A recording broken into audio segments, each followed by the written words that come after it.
Ada sesuatu dalam hidup ini yang bisa kamu ketahui dan mungkin benar-benar akan kamu ketahui. Tapi ada hal-hal dalam hidup ini yang kamu tidak mungkin mengetahuinya. Lebih banyak mana yang Anda tahu apa yang tidak tahu? Yang Anda tahu tidak ada 1%, yang Anda tidak tahu lebih dari 90%. Jadi nek wong ora ngerti iki kudune piye? Rendah hati. Wong ndak ngerti kok. Untuk sesuatu yang Anda mungkin tahu, sehingga akhirnya bisa tahu, capailah dengan ilmu. Tapi ada yang tidak mungkin diketahui. Gimana cara mencapainya? Iman. Hanya dengan iman kamu mencapai sesuatu yang kamu tidak mungkin tahu. Kita beriman kepada Allah itu, Allah butuh enggak? Ya ora padhaan toh, kowe iman apa ora? Jadi untuk kepentingan siapa kita beriman kepada Allah? Ada pilihan lain enggak selain beriman kepada Allah? Jadi beriman kepada Allah itu tidak perlu diwajibkan karena itu satu-satunya pilihan. Mau enggak mau, kita akan lewat jalan situ dan harus lewat jalan situ. Allah sendiri enggak butuh, kita yang membutuhkan Allah.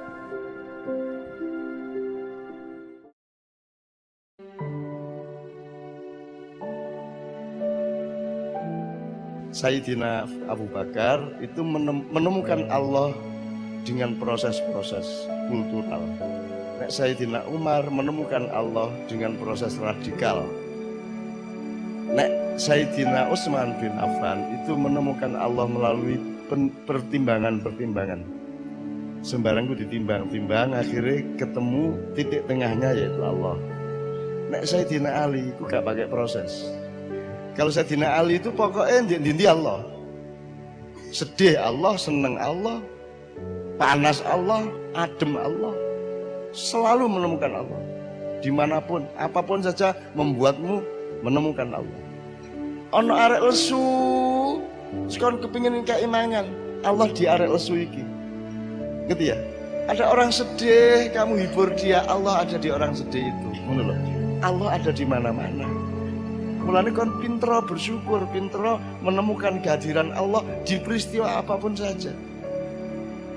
Jadikan kegembiraanmu menjadikan engkau menjadi lebih dekat sama Allah. Jadikan kesedihanmu membuatmu lebih dekat kepada Allah.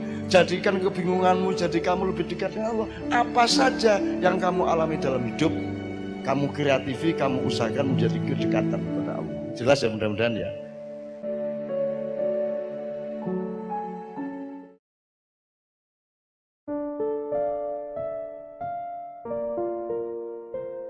Tawakal itu artinya mewakilkan, ya Pak ya. Sampean nandur jagung, begitu sampean tandur, digejek, gitu disamsi, ditutupi, wes itu tawakal. Sokoe rasa nyukulki, sing nyukulki Gusti Allah itu. Tawakal adalah Anda mewakilkan kepada Allah sesuatu yang Anda tidak bisa mengerjakannya. Barang siapa bertawakal kepada Allah, Allah ngewangi kue sebagai akuntan dan manajer uripmu. Lawes ah, bilang piye? Kue butuh apa? Allah nyatet, Allah ngekei. Terus Allah menjadi akuntanmu. Allah ngitung anakmu susuk butuh iki, Allah nyiapke. Anakmu butuh iki, bojomu butuh iki, Allah nyiapke. Dan Allah memberi peluang bahwa apa yang kamu butuhkan itu tercapai. Jadi Allah menyampaikan kamu dari titik belum tercapai menuju titik tercapai. Allah menegaskan ojo kuatir oleh aku iki apa wae iso. Pokoknya angger aku iki apik karo aku gali dadi lho.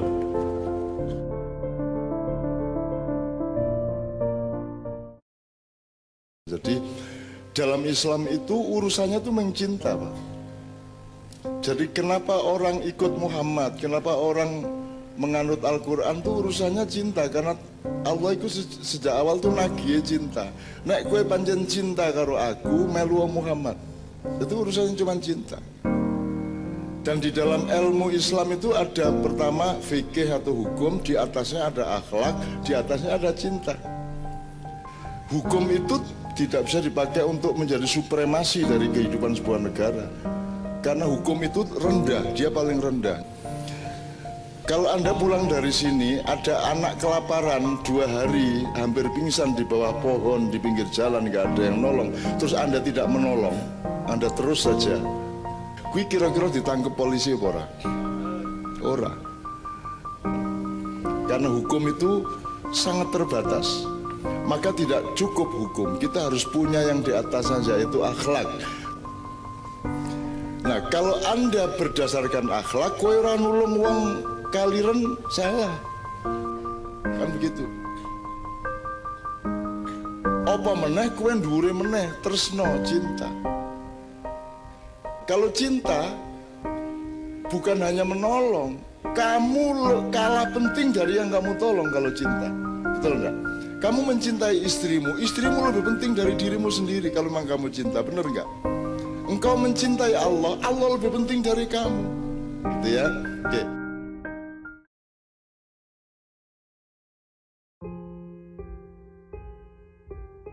Sekarang kamu lihat, perdebatan semuanya di medsos, di internet itu kan tentang kebenaran. Ya, tidak ada tentang kebaikan, tidak ada tentang keindahan. Hasilnya indah apa amburadul? Karena orang sekarang ini sok bener. Aku takon, ketika sampean ke warung yang jualan lodeh, disebut enggak di buku menunya kencur, santen, godong jeruk, uyah, lombok, disebut enggak? Maka kebenaran letaknya tidak di warung, kebenaran letaknya di dapur. Ceroh ya.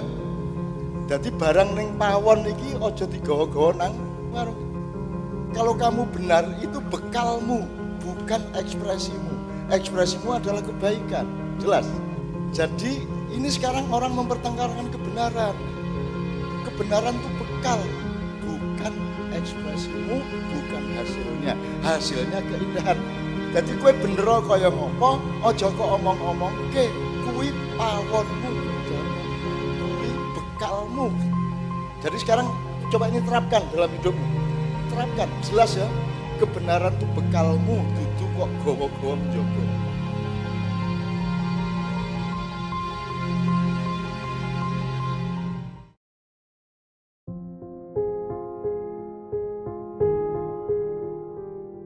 Temukanlah keindahan di dalam keadaan apapun yang kamu terima dari kehidupan. Apa saja akan indah kalau kamu memang mencari keindahannya. Jadi yang penting Anda menciptakan keindahan, karena Allah ini tidak menciptakan apapun kecuali untuk keindahan.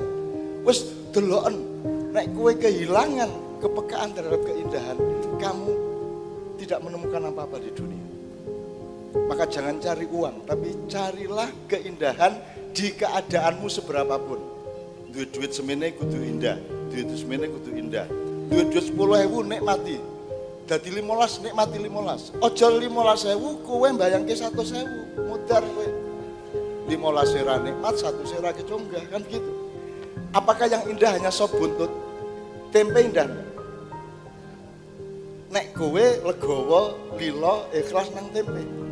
Ning nek kowe mangan tempe mbayangke sop buntut. Sop buntute ora kelakon, tempene ora penak. Mulane apa anane urip iki trimon kanthi legowo, ning berjuang terus untuk merubahnya. Setiap tahap perubahan kita nikmati lagi. Oke, wis ngerti ya?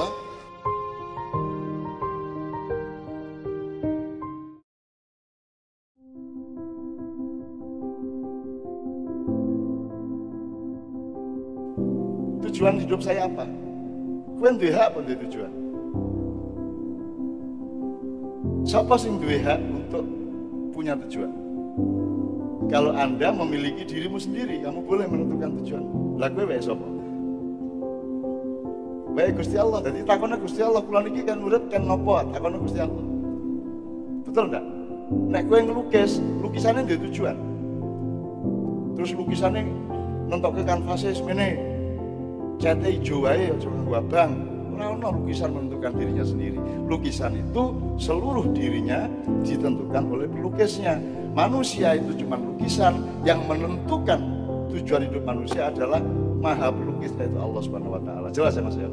Jadi saiki tujuan hidup itu apa? Sederhana. Innalillahi wa inna ilaihi rajiun. Itu rumus kehidupan, bukan rumus kematian. Kowe saka Gusti Allah mlaku nang Gusti Allah mengono kudu Mas. Cetha Mas, sederhana, jangan diserem-seremkan. Sederhana, ya. Oke.